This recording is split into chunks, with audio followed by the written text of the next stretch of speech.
गांव के बाहर एक पुराना हवेली थी जिसे लोग भूतिया मानते थे। हवेली के बारे में कहा जाता था कि वहां रात होते ही अजीब आवाजें आती थीं। गांव के बच्चे अक्सर हवेली के पास खेलने से डरते थे, लेकिन एक दिन एक निडर लड़का रामू ने तय किया कि वह हवेली के अंदर जाएगा।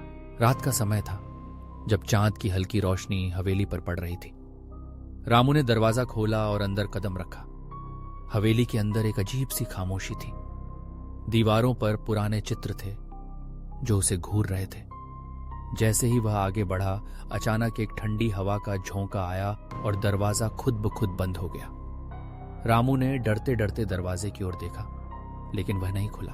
वह हवेली के एक कमरे में गया जहां एक पुरानी कुर्सी रखी थी। कुर्सी के पास एक पुरानी किताब पड़ी थी। उसने किताब उठाई और जैसे ही उसने पहला पन्ना खोला, उसे एक ठंडी सांस महसूस हुई।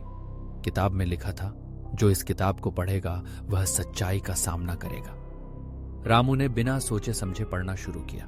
जैसे जैसे वह पढ़ता गया, उसे महसूस हुआ कि कमरे की दीवारें धीरे धीरे बंद हो रही हैं। डर के मारे उसका दिल तेजी से धड़कने लगा। अचानक एक काली परछाई उसके सामने प्रकट हुई। वह एक महिला थी जिसकी आंखों में गहरी उदासी थी। तुमने मेरी कहानी पढ़ी है, उसने कहा। अब तुम्हें मेरी तरह यहां रहना होगा।